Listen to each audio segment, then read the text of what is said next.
Aleluya, gloria a Dios. Gracias al Señor porque Él nos permite y nos regala este tiempo para podernos reunir y para seguir exaltando y adorando su santo nombre. Oramos. Padre, te damos gracias por este tiempo que tú nos concedes para podernos reunir como un remanente más de tu iglesia en toda la tierra. Hoy te exaltamos y te damos a ti el honor y te damos toda la honra y toda la gloria. Aprovechamos, Señor, para interceder por todas aquellas familias que en este momento están pasando por tribulaciones, enfermedades, escasez, problemas, angustias. Donde quiera que ellos se encuentren, Señor, que nuestras oraciones estén llegando, Señor, y en tu gracia sean guardados, sean fortalecidos, sean bendecidos por medio de tu Santo Espíritu, Señor, y tu palabra, Señor, que será expuesta hoy en esta mañana. Espíritu Santo, háblanos y fortalece nuestra fe cada día para que ninguna prueba pueda apartarnos y dudar de ti, Señor, de tu grandeza, de lo que tú eres, el Dios santo y sublime. En el nombre de Jesús te bendecimos. Amén. Abra su Biblia en el libro de Deuteronomio, capítulo 6, versículos 4 al 9. La bendita palabra de Dios se lee así en el nombre de nuestro Señor Jesucristo. Oye, Israel, Jehová nuestro Dios, Jehová uno es. Y amarás a Jehová tu Dios de todo tu corazón y de toda tu alma y con todas tus fuerzas. Y estas palabras que yo te mando hoy estarán sobre tu corazón y las repetirás a tus hijos y hablarás de ellas estando en tu casa y andando por el camino y al acostarte y cuando te levantes. Y las atarás como una señal en tu mano y estarán como frontales entre tus ojos. Y las escribirás en los postes de tu casa y en tus puertas. Vamos a empezar a hablar sobre la importancia del estudio de la palabra de Dios, el estudio de la Biblia. ¿Por qué es importante el estudio de la Biblia? Porque a través del estudio de las Escrituras, cada vez que prediquemos su palabra, podemos dar su interpretación correcta. Estaremos hablando la serie El estudio de la Biblia y su correcta interpretación. Y el tema de hoy le puse por nombre las bases bíblicas para el estudio de las Escrituras. Y el propósito en esta mañana, en esta palabra, es recordarle de que no se olvide que la Biblia está viva. Diga conmigo, la Biblia está viva. ¿Y sabe usted qué hace la Biblia cuando usted la lee? Diga conmigo, me hace cobrar vida. Cuando nosotros corremos a la palabra de Dios y meditamos en ella, o sea, que no solamente la leemos, porque una cosa es leer y otra cosa es estudiar, escudriñar, profundizar. Cuando nosotros estudiamos, profundizamos, escudriñamos la Biblia, encontramos que la palabra que estamos estudiando en la Biblia nos hace cobrar vida.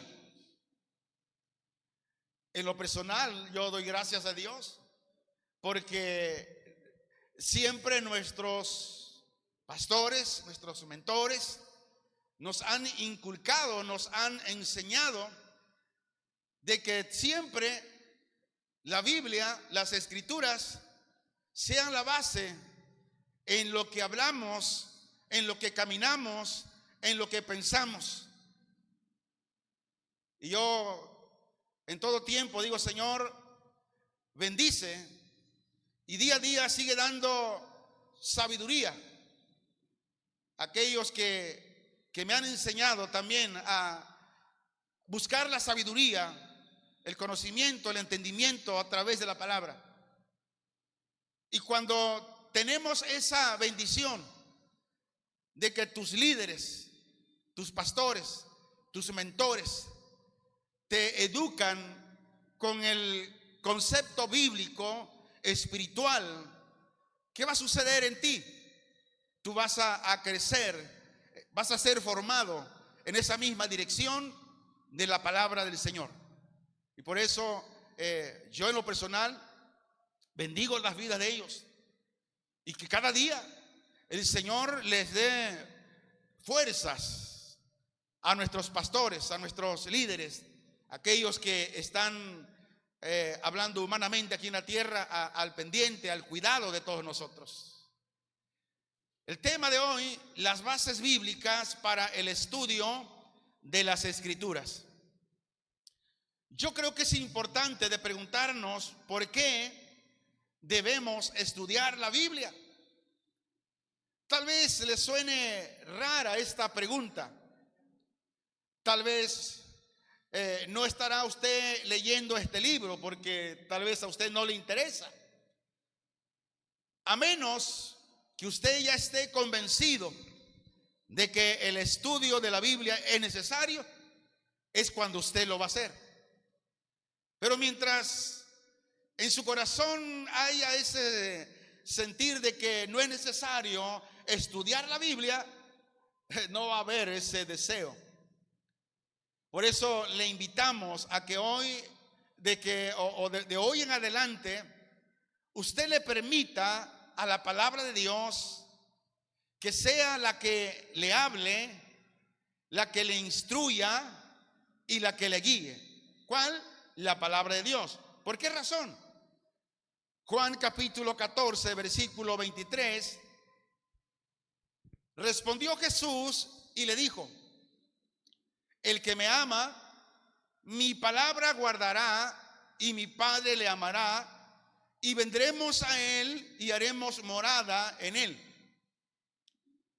Si usted guarda su palabra, ¿qué va a suceder? Dice que Dios le amará, y como Dios Padre, su Hijo Jesús, así como el Espíritu Santo, dice, vendrán. ¿Y qué va a suceder? Van a morar en usted. Pero esto sucede cuando nosotros guardamos la palabra. Ahora, ¿cuál es la clave aquí? La clave ha sido de guardar, de estudiar la palabra, es que le abramos el corazón al Espíritu Santo para que Él nos muestre, nos revele y nos ponga hambre, apetito por el estudio de la palabra.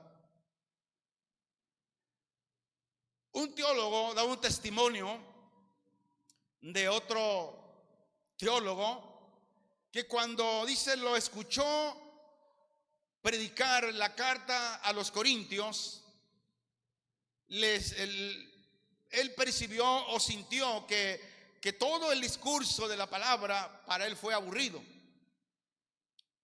Aunque él sabía que las escrituras que estaba mencionando ciertamente estaban en la Biblia y estaban bien interpretadas. Y se preguntaba por qué él sintió el tiempo que este teólogo estaba exponiendo la palabra. Descubrió, dice, porque en su corazón no había el deseo de conocer la doctrina cristiana. ¿Qué significa esto? Cuando en nuestro corazón no hay ese deseo de estudiar, de conocer la doctrina cristiana, la exposición de la palabra se nos va a hacer aburrida, se nos va a hacer muerta, sin apetito. Pero dijo este hombre, pero una vez que dije a Dios, Señor, dame hambre para que yo pueda exponer y yo pueda sentir, pueda comprender y pueda tener hambre de tu palabra, de la doctrina, abro mi corazón. Y dice este teólogo, y de ahí en adelante mi corazón ha cambiado. Ahora cada vez que voy al estudio de la palabra, me concentro en decir, el Espíritu Santo, abre mi entendimiento, dame el conocimiento, pero sobre todo dame la sabiduría para que yo pueda aplicar lo que es tu palabra, lo que es la doctrina. Hay varios mitos por lo cual la gente, y hablando del mismo creyente, no estudia la Biblia. Voy a hacer una pregunta al azar. Bueno, es más, a todos, sin decir nombres. ¿Cuántos de ustedes se interesaron hoy, esta semana que termina, de estudiar la Biblia? No levante su mano. ¿Cuántos tuvieron ese deseo? Muchos, tal vez ni el polvo le quitaron. Pero hay muchos mitos por lo cual la gente no estudia la Biblia. El mito número 1 es la excusa de que la Biblia es demasiado difícil para entender para una persona normal. Mito número 2 es que la Biblia es tan difícil de entender que solo los teólogos con mucho conocimiento y preparación técnica pueden manejar las escrituras. Y esto es contrario a la palabra de Dios. Ahora Dios, vemos que da testimonio que Él de todo buscó tanto gente no preparada, gente no letradas, como gente letradas. Tenemos a Lucas. ¿Quién fue Lucas? Fue un gran médico, un hombre letrado, con conocimiento. A otro hombre muy letrado, el apóstol Pablo. Dice que fue un hombre tan preparado que ni más ni menos su maestro fue el sabio, el gran Gamaliel. Pero más dijo él, dice que todo ese conocimiento que él tenía cuando conoció a Cristo lo tuvo por basura. Pero si vamos del otro lado, también trajo a hombres sin letra. Pedro andaba con la panga allá pescando con la canoa. Andrés, si usted va aquí a la playa de las hamacas, aquí en Acapulco, y ve puros negros jalando el chinchorro, puras palabras de 5 metros hablan, groseros, léperos. Así era Pedro, enojón, corajudo, broncudo. Pero más sin embargo, cuando Cristo lo trajo, lo transformó, que de tal manera la gente se admiraba, decían, ¿cómo pueden hablar estos así? Si nosotros los conocemos, pescadores, hombres sin letras, hombres sin educación alguna. Pero Dios a esos diamantes que están demasiado brutos, los pule. Pero siempre y cuando el diamante se deja pulir. Somos diamantes en bruto y Dios quiere pulirnos todos los días. Y la única herramienta que Dios usa para pulirnos como diamantes es su misma palabra. Son los problemas, son las luchas, son las pruebas. Ahora, el mito número 3. Dicen, yo no leo la Biblia porque es muy aburrida. A veces podemos mirarlo. Cuando está la alabanza, estamos tan gozosos. Pero cuando empieza la predicación de la Biblia, no todos, muchos están así, con el espíritu del conejo. ¿Sabe usted cómo es el espíritu del conejo? Se lo voy a explicar. El cazador tiene una linterna en la frente y se va a cazar de noche a conejos o a lo que se atraviese. Y cuando el conejo se atraviesa y mira la luz, ¿qué hace el conejo? El conejo queda así. La luz que le está dando lo saca de onda y se queda paralizado. Si el conejo se diera cuenta que el que le está alumbrando lo está cazando con un rifle y que lo va a matar, ¿qué haría el conejo? Huye. Pero no sabe y se queda así. Así muchos cristianos en la congregación. Está en la predicación que están así. ¿Por qué? Porque para muchos la Biblia es aburrida. Pero quiero que cuando usted salga de aquí, salga diferente. Diga después de mí, la Biblia está viva. Y cada vez que la estudio, me hace cobrar vida.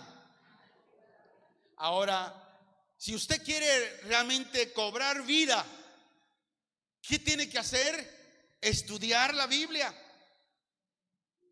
Cuando alguien se siente, ay, me siento agüitado, me siento desmayado, he comido, como bien, pero siento que dicen, tómate unas vitaminas. Y cuando hacemos y nos tomamos la vitamina, empezamos hasta que sentimos caliente en el cuerpo de cómo la vitamina está trabajando. Y cuando a veces el cuerpo está demasiado débil, ¿qué hace la vitamina? Te marea, te da vómito, dolor de cabeza. Así sucede con la palabra de Dios. Cuando a veces estamos débiles, hablando espiritualmente, y empezamos a recibir el manjar, la vitamina de la palabra de Dios, ay, es que no me agradó, ay, es que me hace sentir mal. Hay un problema en nuestra vida espiritual. Hay varias preguntas que debemos hacernos en base al estudio de la Biblia y su correcta interpretación. Y el propósito de esta enseñanza no es leer la Biblia, ¿cómo? ¿Sí? Sino cómo estudiar la Biblia. Porque muchos ya saben leerla, pero muchos no saben cómo estudiarla. ¿Y por qué razón? Explico. Hay mucha diferencia entre leer y estudiar. Por ejemplo, leer es algo que puede hacerse pausadamente, es decir, como un pasatiempo. Pero el estudio sugiere labor, un trabajo serio y diligente. Por ejemplo, yo cuando siempre en mi carro cargo un libro que leer, ahí en la guantera lo cargo. Y a veces vamos a un mandado con mi esposa mientras ella va y hace sus compras. Yo me quedo en el carro y me quedo leyendo el libro y cargo un marcador y un separador. Y lo separo y lo marco hasta donde leí. Pero cuando yo voy a estudiar, mi esposa sabe que no tiene que hablarme cuando estoy estudiando. Mi teléfono lo pongo en modo avión. ¿Por qué? Porque estoy en un trabajo serio y diligente. Esa es la diferencia. Leer es como un pasatiempo, pero el estudio se trata de una labor, de un trabajo serio y diligente. Y aquí está el verdadero problema de nuestra negligencia. Es decir, que fallamos en nuestro deber de estudiar la palabra de Dios. Y no es porque sea aburrida, sino porque es un trabajo arduo. Lo diré en otras palabras. Nuestro problema no está en la falta de inteligencia o de pasión. ¿Dónde está nuestro problema? Nuestro problema está en que somos perezosos. Sí, es lo que somos. Perezosos. El teólogo suizo Karl Barth dijo, y este hombre fue un hombre influyente, teólogo protestante calvinista, considerado uno de los más importantes pensadores cristianos del siglo XX. Este hombre escribió en una ocasión, dijo que todo el pecado encuentra sus raíces en tres problemas humanos que son básicos. Número uno, es el pecado del orgullo. Pues, ¿para qué voy a estudiar yo la Biblia? Ya llevo 20, 30, 40 años como cristiano, ya no es necesario estudiar la Biblia. O yo para qué estudio teología, pues son libros que fueron escritos por hombres, sí, pero no te has pensado quiénes hombres. Dios les dio ese don, ese talento para escribir. Pero el orgullo no nos permite conocer más de Dios. El segundo pecado es la falta de honestidad, de reconocer que somos faltos de entendimiento, de conocimiento y sabiduría, y que por lo tanto necesitamos entrar al estudio de la palabra. Y tercero, la pereza. A veces preferimos hacer otras cosas que estudiar la palabra de Dios. ¿Cuántas horas usted se pasa en el televisor? Horas. ¿Cuántas horas usted se pasa en el celular? Horas. Pero ¿cuántas horas se pasa usted en el estudio de la palabra? Ni una.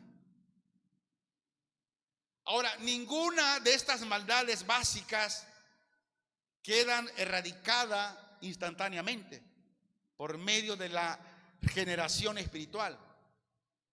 Como cristianos debemos luchar contra estos problemas por medio de un completo peregrinaje. ¿Sabía usted que yo lucho todos los días para el estudio de la palabra? Lucho. Yo lucho todos los días para levantarme en la madrugada y hacer mi devocional. Lucho, sí lucho. No crea que no, luchamos. ¿Por qué? Porque la carne, ella quiere hacer sus deseos. Y los deseos de la carne están en contra de los deseos del Espíritu. Y como cristianos debemos luchar contra estos problemas por medio de un completo peregrinar de toda la vida. Ninguno de nosotros es inmune. Si vamos a tratar con la disciplina del estudio de la Biblia, debemos reconocer desde el principio que vamos a necesitar la gracia de Dios para perseverar. Sin la gracia de Dios, sin la ayuda del Espíritu Santo, no podemos perseverar en el estudio de la palabra. Mire, en lo personal, cuando estoy estudiando, estoy encerrado en mi aposento, y a veces hay momentos que la vista se cansa. Marco donde me quedé y me voy a orar. Y a veces orando me quedo dormido y me siento en el tercer cielo. No, eso ya es parte mía. Pero una vez que recuperé ya fuerzas, otra vez regreso donde quedó marcado y empiezo otra vez, porque no quiero dejar cortar el hilo. Eso es estudiar de una manera negligente, con devoción y reverencia. Por lo tanto, ¿qué debemos hacer sobre el estudio de la Biblia y su correcta interpretación? Mire, cuando usted toma su Biblia o tome su Biblia, no la lea, sino estúdiela. El leer es hacerlo pausadamente como un pasatiempo de forma casual, pero el estudiarla, decíamos que requiere de labor, un trabajo serio y diligente. Por lo tanto, nuestro problema, decíamos, no es la falta de inteligencia o de pasión, sino nuestro problema está en que somos, ¿qué? Perezosos. Ahora vamos a ver los fundamentos bíblicos para el estudio correcto y la interpretación correcta de la Biblia. Vamos a profundizar un solo pasaje del Antiguo Testamento con el propósito de descubrir su interpretación. Escuche bien, que ya está en la misma Biblia y que no necesita otra interpretación. Deuteronomio 6, del 6 al 9, dice: y estas palabras que yo te mando hoy estarán sobre tu corazón, y las repetirás a tus hijos, y hablarás estando en tu casa, y andando por el camino, y al acostarte, y cuando te levantes, y las atarás como una señal en tu mano, y estarán como frontales entre tus ojos, y las escribirás en los postes de tu casa y en tus puertas. La pregunta es, ¿qué está diciendo el Señor a Israel con estas palabras? Aquí Dios soberanamente ordena que su palabra sea enseñada de una manera diligente en el corazón. Y el contenido de esa palabra no deberá ser mencionada en forma casual u ocasional. La orden es que todos los días, en la mesa, en la cama, en el trabajo, en el camino, ese es el contenido que como padres debemos mencionar, hablar, recordarles la palabra de Dios a nuestros hijos. Y la pregunta es, ¿qué estamos haciendo de esta palabra nosotros? La pregunta es, ¿qué estamos haciendo nosotros con nuestros hijos conforme esta palabra que el Señor ordena? Que sea enseñada de manera diligente en el corazón de nuestros hijos. La orden dice es atarla a la mano. Pero ahora en vez de darle una Biblia a nuestros hijos, ¿qué le damos? Un celular de mejor marca, que sea el más rápido, para que no me pierda el juego con mis amigos, que no se trabe mi teléfono. Estamos en contra de lo que Dios ordenó. Dice, y la orden de atarla a la mano, a la frente, los postes y la puerta. Aquí deja muy en claro que Dios está diciendo que la labor debe llevarse a cabo por cualquier método que se requiera. Ahora aclaro aquí, cuando digo cualquier método que se requiera, siempre y cuando no comprometas, alteres o diluyas el evangelio. Dice Deuteronomio 6:4, oye Israel, Jehová nuestro Dios, Jehová, uno es. Esta palabra se ha convertido en la confesión de fe judía, que es recitada 2 veces diariamente por los devotos. Oye Israel, Jehová nuestro Dios, Jehová uno es. Y la intención de estas palabras era dar una afirmación clara de la verdad, de la existencia del Dios supremo e incomparable, y que solo hay un Dios. Ahora, nota muy importante aquí, la palabra usada para uno en este pasaje significa unidad. No significa que hay un solo Dios, sino una unidad. Versículo 5. Y amarás a Jehová tu Dios de todo tu corazón y de toda tu alma y con todas tus fuerzas. Para el judío era esencial un compromiso sin reservas, que de todo corazón debía de expresar, de ser expresado en amor a Dios. Y esa relación de amor con Dios tenía que ser demostrada en obediencia a la ley de Dios en la vida diaria. Ese es el propósito de la palabra. Y ese propósito sigue vivo en la iglesia de hoy, en la iglesia de Cristo, en el cristiano, en el Hijo de Dios. Dice el versículo 17: y la repetirás a tus hijos y hablarás de ellas estando en tu casa y andando por el camino y al acostarte y cuando te levantes. La pregunta es: ¿qué hacemos nosotros como padres de esta palabra, de este consejo? ¿Hablamos de ella en casa con nuestros hijos?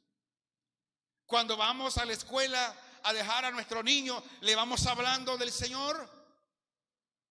Cuando usted se va a acostar, le invita a tu hijo: vamos a orar, vamos a darle gracias al Señor.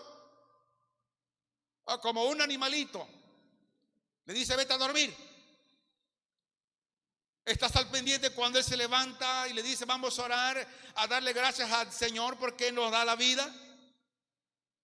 O levántate flojo, ya es tarde porque vas a la escuela. El pueblo aquí debía de pensar en estos mandamientos, igual nosotros. Y no solo pensar, sino meditar en ellos, así también nosotros. ¿Por qué razón? Para que la obediencia no fuera un asunto de legalismo, sino una respuesta basada en entender el principio de la palabra, el cual Dios nos está pidiendo de lo que debemos de hacer. Y la ley escrita en el corazón sería una característica esencial del nuevo pacto que vendría más tarde. Jeremías capítulo 31, versículo 33, dice de esta manera: pero este es el pacto que haré con la casa de Israel después de aquellos días, dice Jehová. Daré mi ley en su mente y la escribiré en su corazón, y yo seré a ellos por Dios y ellos me serán por pueblo. ¿De qué está hablando este versículo aquí? Está hablando de la restauración de las señales mesiánicas. Ahora, en su casa con más tiempo, le invito que estudie todo el capítulo de Jeremías 31, del 1 al 40, donde Jeremías está hablando de la restauración de Israel a la gloria del reino. Es decir, cuando el Señor venga a establecer su reino, serán restaurados como pueblo del Señor, donde la nación restaurada cantará cantos de redención, que con la tribulación habrá un genuino arrepentimiento y preparando a la nación para bendición y seguridad. Abra su Biblia en Jeremías,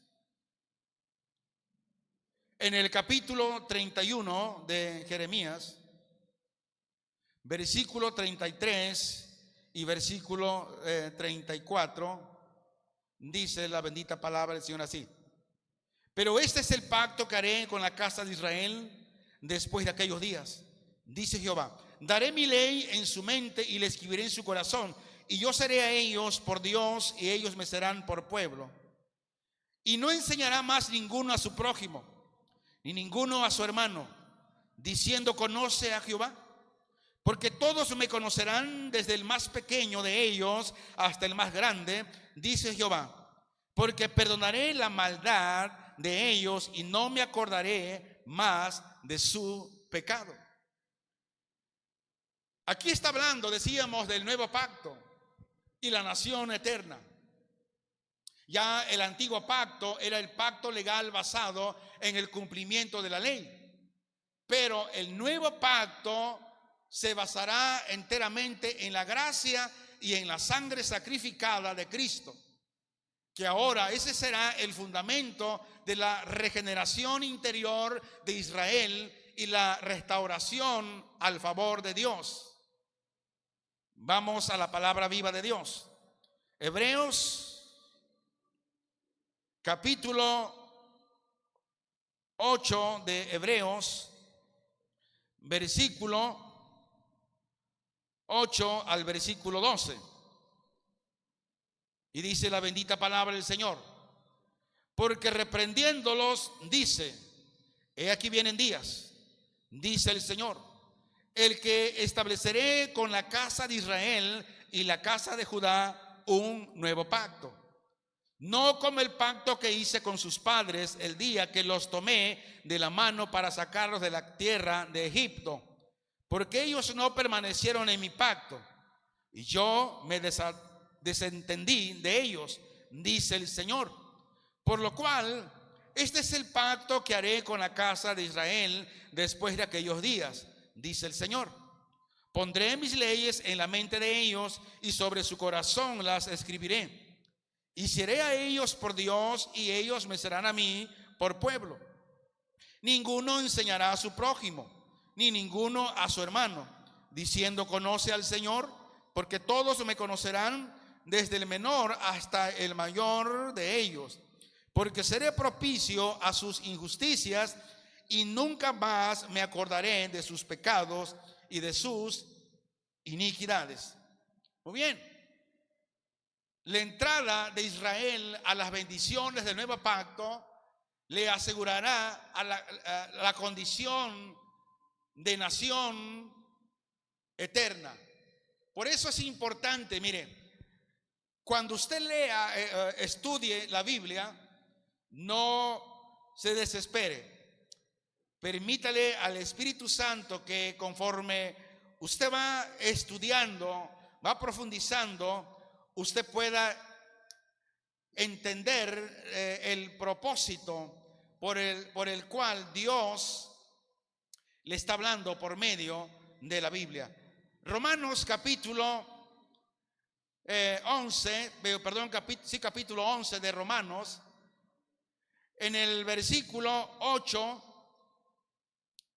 al versículo 12. Veamos lo que la palabra viva de Dios nos dice. Como está escrito: Dios le dio espíritu de estupor, ojos con que no vean y oídos con que no oigan hasta el día de hoy. Y David dice: sea vuelto su convite en trampa y en red, en tropiezo y en retribución. Sean oscurecidos sus ojos para que no vean, y agóbiales la espalda para siempre. Digo pues, ¿han tropezado los de Israel para que cayesen? En ninguna manera, pero por su transgresión vino la salvación a los gentiles para provocarles a celos. Versículo 12. Y su transgresión es la riqueza del mundo y su defección la riqueza de los gentiles. ¿Cuánto más su plena restauración? ¿Qué habla aquí? Mire, vamos a regresar al versículo 1, que es el contexto. Del versículo 1 al versículo 5. Digo pues, ¿ha desechado Dios a su pueblo? En ninguna manera, porque también yo soy israelita, de la descendencia de Abraham, de la tribu de Benjamín. No ha desechado Dios a su pueblo, el cual desde antes conoció. ¿O no sabéis que dice de Elías la escritura cómo invoca a Dios contra Israel diciendo: Señor, a tus profetas han dado muerte y tus altares han derribado, y solo yo he quedado, y procuran matarme? Pero ¿qué le dice la divina respuesta? Me he reservado 7,000 hombres que no han doblado la rodilla delante de ¿quién? De Baal. El 5. Así también aún en este tiempo ha quedado un remanente escogido por gracia. ¿De qué está hablando aquí? Así como en el tiempo de la gran tribulación, cuando Dios estará tratando con Israel, habrá un pequeño remanente de judíos que estarán creyendo y predicando el evangelio. Y lo que decíamos el día domingo de la interpretación de las 10 vírgenes, y decíamos que las 5 vírgenes prudentes son el remanente judío fiel, como dice aquí Romanos, que están en la fe en Cristo Jesús y predicando el evangelio. Pero la demás gente que representan a las 5 vírgenes necias son las personas, el otro remanente incrédulo, que están esperando al Mesías, pero no de la manera correcta. Pero habrá un remanente igual en ese tiempo. Y Deuteronomio 6 está hablando de las advertencias contra la desobediencia. Del versículo 1 al 9, Dios quería que su pueblo tuviera una condición de valores correctos cuando el pueblo entrara a la tierra prometida, con el fin de que ellos disfrutasen la tierra así como Dios deseaba. En otras palabras, ellos tenían que ser un pueblo obediente. Diga conmigo, debemos ser obedientes a Dios. Y la única manera de ser obedientes a Dios es seguir luchando contra nuestros propios deseos y anhelos. Moisés les dio instrucciones prácticas para prepararlos para vivir en Canaán. Ahora los israelitas deberían ser testigos de la verdad, de que Dios es el único Dios verdadero. Ellos deberían amarle, sobre todo, guardar su palabra. Deberían enseñar los mandamientos del Señor diligentemente a sus hijos y guiarlos en todas las áreas de su vida. ¿Se ha preguntado usted por qué nosotros como padres hemos fallado con nuestros hijos? Es por eso. Porque hemos sido negligentes al educar, al guiar, al enseñar todos los días a nuestros hijos con la palabra de Dios. Si usted como padre no está practicando esto, sus hijos que aún son pequeños, cuando sean grandes, no desearán venir a la reunión. No tendrán deseos de venir. Ahora, si Dios dijo que como padres debemos de hacerlo, así como Él dice, de instruir a nuestros hijos en el camino, en la palabra, ¿qué debemos de hacer? Tenemos que hacerlo para cuando ellos crezcan, sigan al Señor. Entonces aquí la pregunta y la respuesta es muy sencilla. Si usted se pregunta, ¿por qué mis hijos no quieren nada de Dios? Pregúntese usted, ¿qué hizo con sus hijos desde pequeños? Aun cuando usted ya conocía al Señor, ¿qué hizo con él? ¿Dedicó tiempo de calidad para enseñarle del Señor? No. Pues entonces ese es el resultado de hoy. Lo que se siembra, se cosecha. Como creyente debemos ser fiel al Señor en creer esta promesa, que si como padres dedicamos tiempo de calidad a nuestros hijos, tengamos la seguridad que cuando ellos sean viejos estarán a nuestro lado sirviendo al Señor, adorando al Señor, predicando al Señor. Porque la palabra de Dios nunca cae a tierra. La palabra de Dios es verdad. Por lo tanto, debemos amarlo, guardar su palabra, guiar en todas las áreas de sus vidas a nuestros hijos.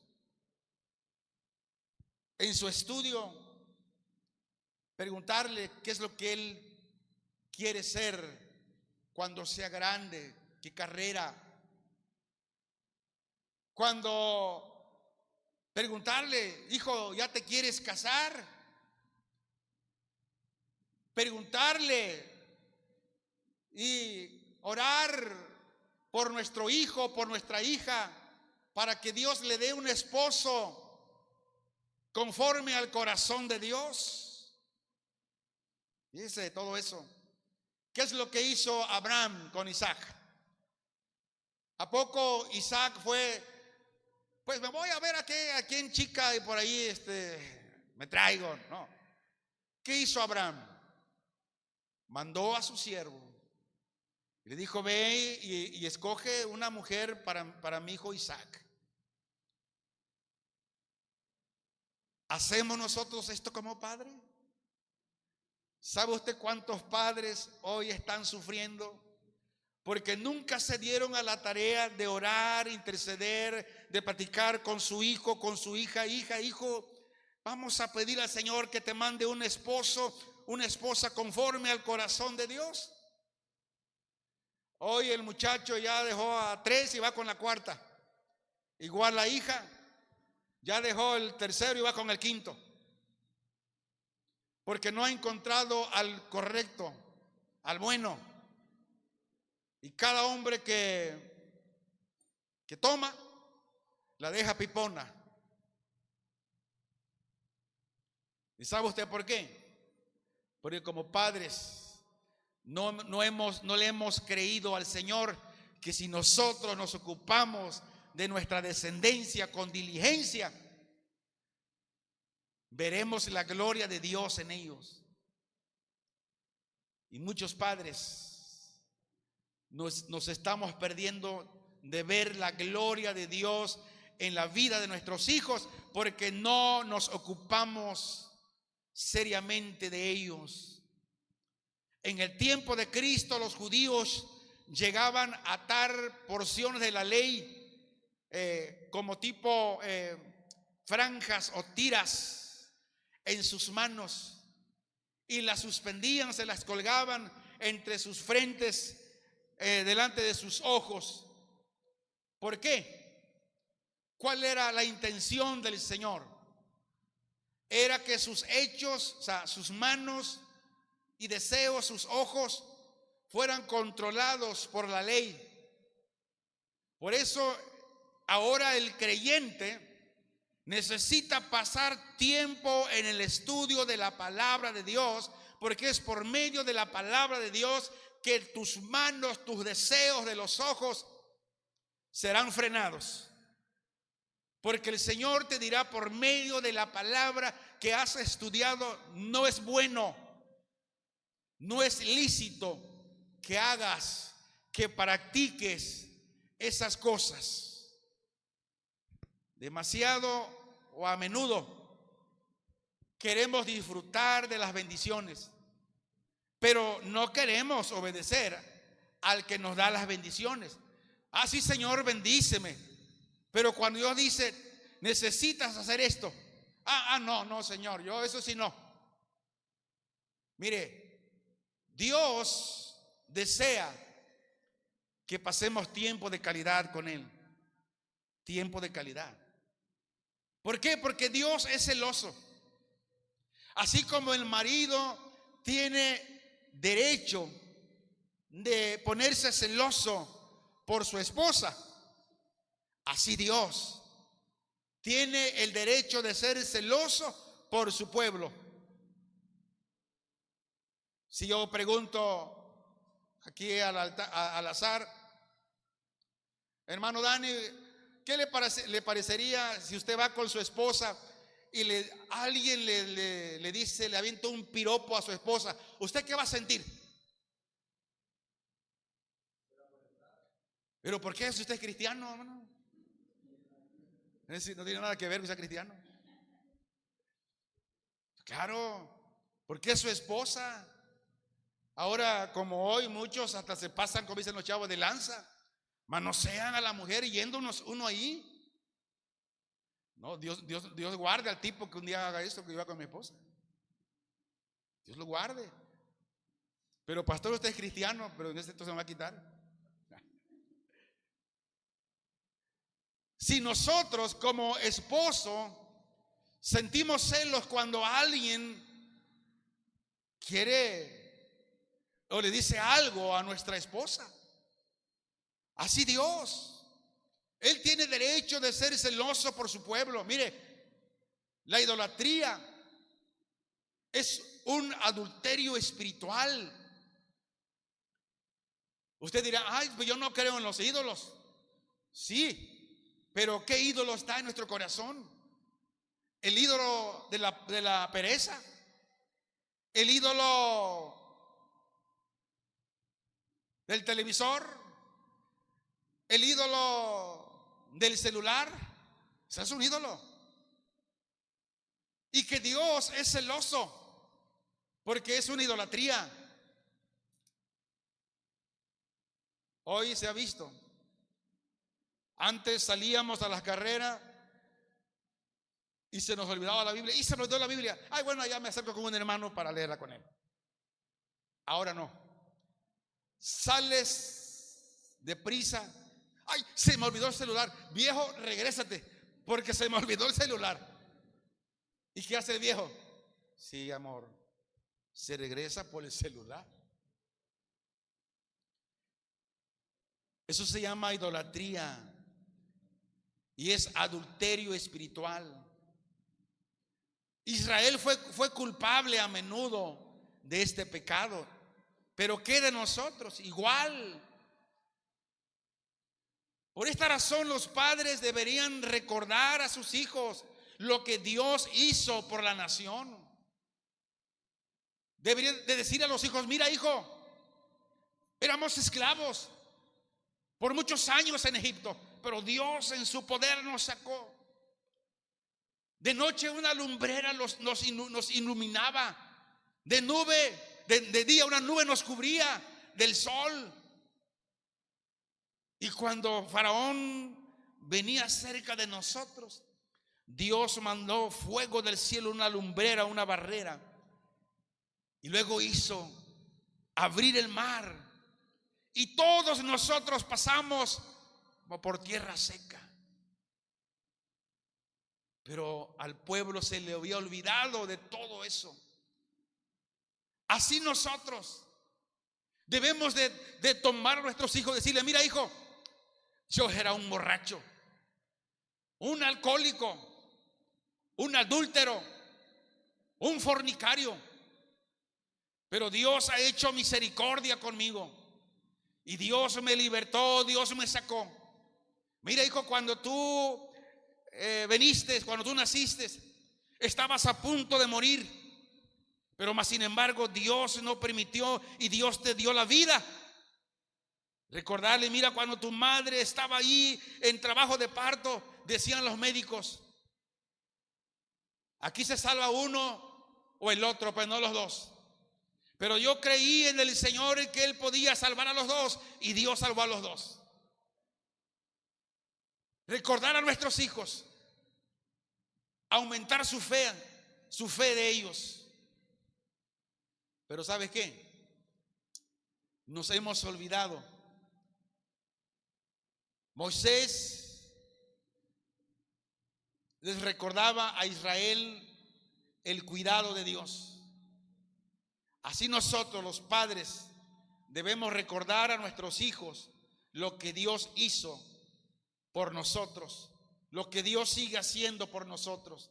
Los versículos 6 al 9 aclaran que la palabra debía hacerse parte del hogar. Escuche esto. Por eso cuando alguien en su casa, ya sea el padre, la madre, los hijos, los nietos o alguien en el hogar, saque plática, comentario de la palabra de Dios, únase a él, únase a ellos y participen de la palabra de Dios, porque esto va a enriquecer nuestra vida espiritual, va a fomentar la fe en el hogar, para cuando alguien en el hogar tenga una aflicción, tenga un problema, corran al Dios que soluciona los problemas según su voluntad. La palabra de Dios debe hacerse parte principal en el hogar. En el hogar, como padre de familias, debemos hacer un altar para acercarnos a Dios todos los días. No me malinterprete, que va a ser una repisa, un altar y va a poner a su virgen ahí. No, hablo del corazón. Tener ese altar en nuestro corazón todos los días. El hogar es el centro de conversación y el medio para instruir a los hijos en amar a Dios y obedecerle. ¿Dónde? En el hogar. No mande a la iglesia a sus hijos, a sus jóvenes, porque piensan que aquí van a ser educados. No, aquí se le instruye un poco de la palabra de Dios. El carácter que nuestros hijos desarrollan, ese lo aprenden en el hogar. Ahí, de cómo les enseñamos a ellos en el hogar. ¿Por qué? Porque decíamos que el hogar es el centro de conversación y el medio, el lugar para instruir a nuestros hijos en amar a Dios y a obedecerle. Desafortunadamente los judíos tomaron la letra de esta ley y no el espíritu. Y tomaron haciendo de esas cajitas o tiras que contenían pasajes de la ley y la llevaron amarradas a sus brazos y cabezas. Pero esto no significaba que tuvieran la palabra en sus corazones. Así lo mismo nos pasa a nosotros. El que nosotros vengamos a las reuniones, el que nosotros vengamos cada domingo, cada 15 días, eso no significa que estamos amando realmente al Señor y le estamos obedeciendo. El que yo lea la Biblia, pero no he alcanzado a entenderla, no significa que estoy amando a Dios, que estoy haciendo lo correcto.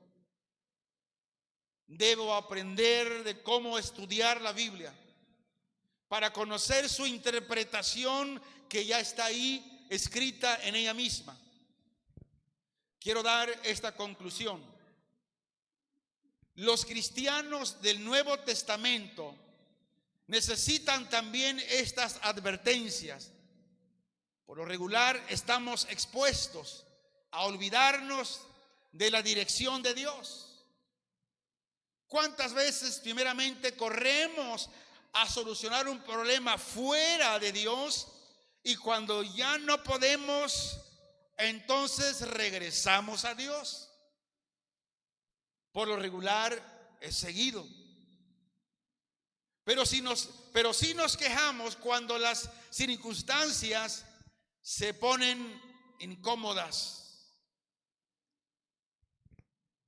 Recuerde que Él nos ayuda todos los días y Él no se olvida jamás de nosotros, porque la promesa es que Él estaría con nosotros todos los días hasta el fin del mundo.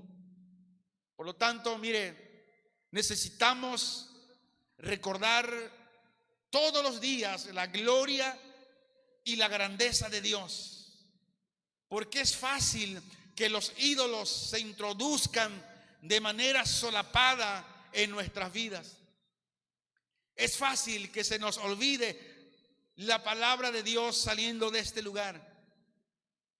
Necesitamos recordar la bondad de Dios, de cuán maravillosamente nos ha cuidado. Y si le amamos a Él y a su palabra con todo nuestro corazón, ¿sabes qué? Él nos bendecirá y seremos bendición para otros. Termino con lo siguiente. Y yo quiero que esto usted lo haga como algo importante en su vida. Y quiero que lo empiece a practicar a partir de hoy. ¿Qué, pastor? Tome su Biblia todos los días. ¿Qué dije? Tome su Biblia. ¿Cuándo? ¿Cuándo? Todos los días. ¿Por qué razón? Porque necesitamos recobrar vida espiritual todos los días. Si usted la tiene en su celular, el enemigo le va a tentar que antes que abra la Biblia va a ver las redes sociales. Dígale a ese deseo, en el nombre de Jesús, no lo haré. Lo primero que haré es estudiar la Biblia.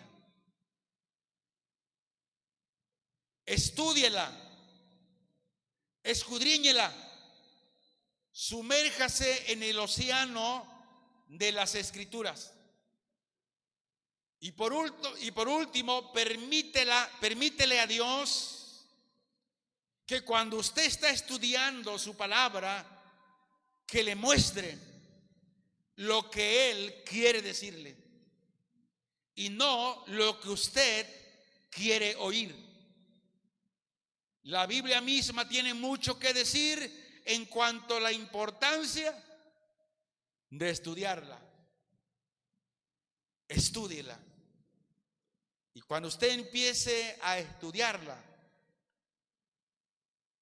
vida empezará a recobrar en usted. La vida espiritual, la riqueza espiritual, la fe en su palabra, en su promesa del Señor, volverá a tener vida. Y si Dios le dio una palabra, escuche esto, la única manera para que esa palabra cobre vida en usted es a través de que usted se sumerja todos los días en esa palabra que es vida, la palabra de Dios. Oramos. Padre, te bendecimos. Te exaltamos al Dios que es santo, al Dios inmutable, al gran yo soy, el que vive por los siglos de los siglos, el único Dios. Creemos que toda palabra, Señor, es una palabra viva y que cada vez que cada uno de nosotros va a ella con reverencia, con amor y temblor y respeto, el Espíritu Santo empieza a hablarnos y a darnos esa interpretación que ya está en la misma palabra y que no hay cavidad para otras interpretaciones. Enséñanos cada día a perseverar en el estudio de tu palabra. Yo bendigo y te doy gracias, Señor, por nuestros pastores, en el cual nos han inculcado, nos han enseñado a siempre depender de tu palabra y ser responsables y estudiosos de la misma, para dar a tu pueblo pastos verdes, pan del cielo.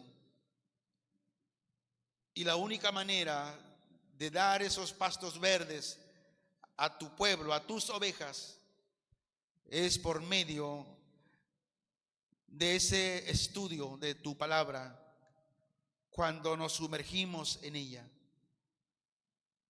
Bendice las vidas de todos esos maestros que tú has usado y les ha dado ese don de maestros para enseñar, para preparar al pueblo, Señor.